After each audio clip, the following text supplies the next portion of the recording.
Hello' everyone, আজি আপোনালোকৰ বাবে কলডিল আৰু সয়াবিনৰ এটা নতুন ৰেচিপি লৈ আহিছোঁ। কলডিল আৰু সয়াবিনেৰে একেবাৰে নতুন পদ্ধতিত বনোৱা এই ৰেচিপিটো খাবলৈ সঁচাকৈ অতি সোৱাদ লগা হয়।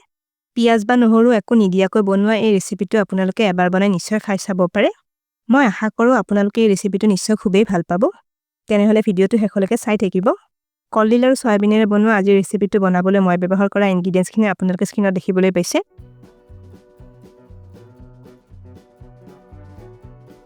এয়া মই এটা কলডিল লৈছোঁ। কলডিলটোৰ ওপৰত ডাঠ অংশখিনি আৰু ফুলখিনি ছিঙি প্ৰথমতে এৰুৱাই ল'ম।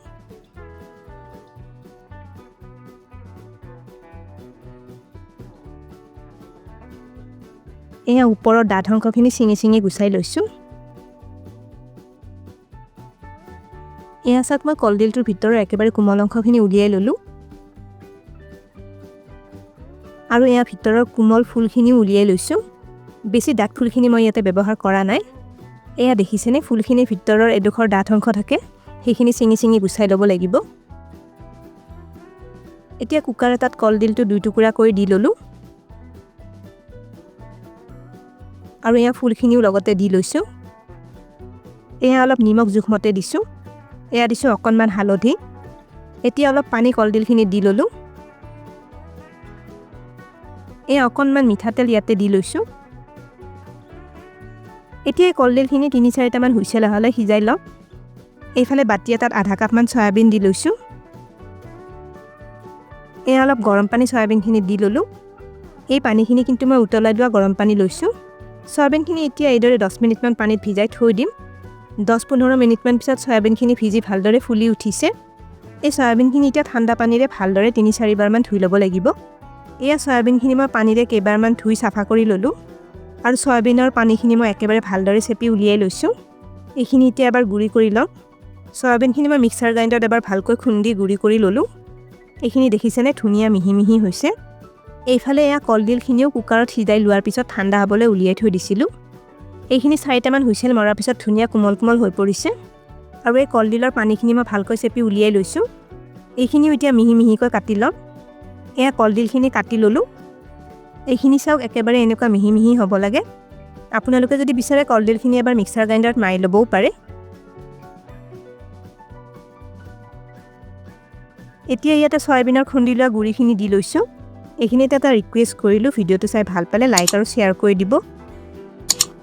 আপোনালোকৰ যিসকলে আমাৰ চেনেলটো এতিয়ালৈকে ছাবস্ক্ৰাইব কৰা নাই, তেওঁলোকক আমাৰ চেনেলটো ছাবস্ক্ৰাইব কৰিবলৈ ৰিকুৱেষ্ট কৰিলোঁ আৰু কাষতে থকা বেল আইকনটো টিপি নটিফিকেশ্যন অন কৰি দিব। এতিয়া ইয়াতে অলপ মছলা দি ল'ম। এয়া আদা বটা আধা চামুচ দিছোঁ। এয়া জিৰা গুড়ি আধা চামুচ দিলোঁ। এয়া দিছোঁ ধনিয়া গুড়ি আধা চামুচ। এয়া দিলোঁ গৰম মছলা আধা চামুচ। এয়া জোখমতে অলপ নিমখ দিছোঁ। এয়া দিলোঁ 6-7 চামুচমান বেচন। এতিয়া এই গোটেইখিনি ভালদৰে এবাৰ মিলাই সানি ল'ম। ইয়াতে আপোনালোকে বেচনৰ পৰিমাণ প্ৰয়োজন অনুসৰি অলপ কম বা বেছিকৈ দি ল'ব পাৰে। আচলতে কলডিল আৰু সয়াবিনৰ মিশ্ৰণটো বান্ধ খাবলৈ যিখিনি বেচন লাগে, সেইখিনি বেচন ব্যৱহাৰ কৰিব লাগিব। এই মিশ্ৰণটোৰ পৰা এতিয়া কেইটামান বৰ বনাই ল'ম। এয়া অলপ কলডিলৰ মিশ্ৰণ লৈ হাতেৰে মুঠি মাৰি লৈছোঁ। এতিয়া দুহাতেৰে লাৰুটো ঘূৰাই চেপেটা কৰি এটা বৰৰ দৰে শ্বেপ দি ল'ম।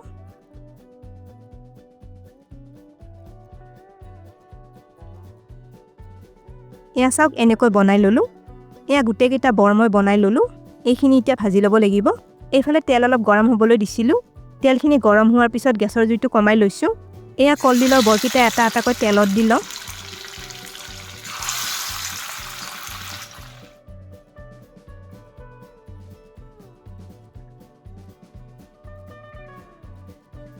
বৰকেইটা এতিয়া ৰঙচুৱা হৈ অহালৈ অলপ সময় ভাজিব দিম।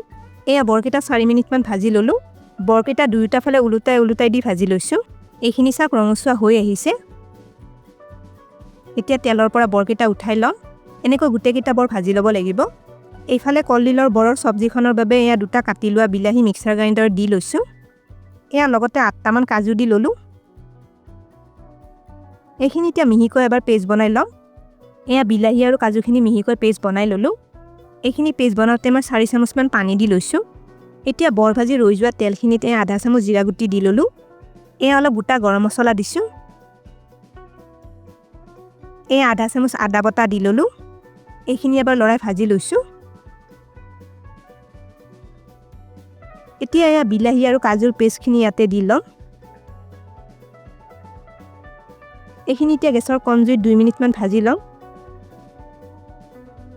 এয়া বিলাহীখিনি ভাজা 2 মিনিটমান হৈ গৈছে এতিয়া অলপ মছলা ইয়াতে দি ল'ম এই আধা চামুচ হালধি দিলোঁ আধা চামুচ জিৰা গুড়ি দিছোঁ আধা চামুচ ধনিয়া গুড়ি দিলোঁ নিমখ অলপ এয়া জোখমতে দি লৈছোঁ আৰু এই অকণমান চেনি লগতে দি লৈছোঁ এতিয়া মছলাখিনি মিলাই আৰু অলপ সময় এইখিনি ভাজি ল'ব লাগিব এই মছলাখিনি একেবাৰে গেছৰ কম জুইত লৰাই ভাজি আছোঁ নহ'লে মছলাখিনি কেৰাহীডলিত লাগি যাব পাৰে এয়া 5 মিনিটমান পিছত বিলাহী আৰু কাজুৰ পেষ্টখিনি ভাজাকৈ তেলখিনি ওলাই আহিছে এইখিনি সব কেৰাহীৰ পৰা এৰখা আহিব ধৰিছে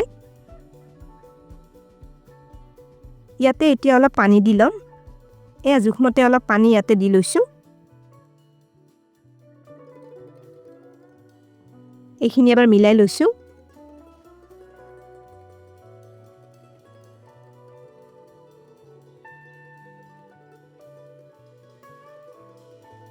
এয়া সব জুলখন উতলি আহিব ধৰিছে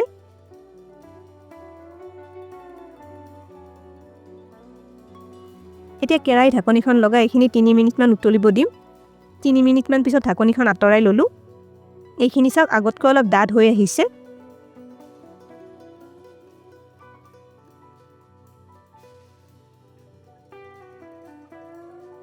এতিয়া কলডিল সিজোৱা পানীখিনি ইয়াতে দি ল'ম আসলতে কলডিল সিজোৱা পানীখিনি মই আগতে দিবলৈ পাহৰি গৈছিলোঁ আকৌ এবাৰ এইখিনি মিলাই এবাৰ উতলাই ল'ম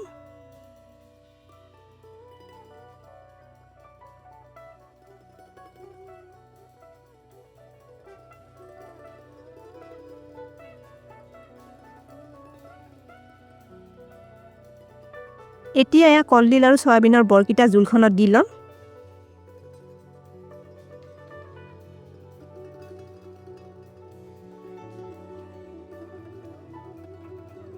এই বৰকিটা এতিয়া জুলখনত 5 মিনিটমান উতলি থাকিব দিম তেতিয়া এইখিনি অলপ কোমল কোমল হৈ আহিব এয়া আৰু 5 মিনিটমান উতলাৰ পিছত আমাৰ কলডিলৰ বৰৰ সবজিখন ধুনীয়া ডাঠ হৈ পৰিছে বৰকিটাও বঢ়িয়া কোমল কোমল হৈছে এতিয়া আধা চামুচ গৰম মছলা সবজিখনত দি ল'লোঁ এইখিনি এবাৰ মিলাই লৈছোঁ কলডিলৰ বৰৰ এই সবজিখন এইদৰে অলপ ক্ৰিমি হৈ থাকিলে খাবলৈ বৰ সোৱাদ লগা হয় সবজিখন আমাৰ বনোৱা হৈ গৈছে কলডিল আৰু সয়াবিনৰ বৰৰ সবজিখন এয়া পৰিবেশন কৰিছোঁ আপোনালোকেও কেতিয়াবা কলডিল আৰু সয়াবিনৰ বৰৰ এই সবজিখন এইদৰে বনাই খাই চাবচোন এই সবজিখন হসাকৈ খাবলৈ অতি সোৱাদ লগা হয় এই সবজিখন ৰুটি পৰঠা ভাত বা পোলাও সকলোৰে লগত খাবলৈ অতি সোৱাদ লাগে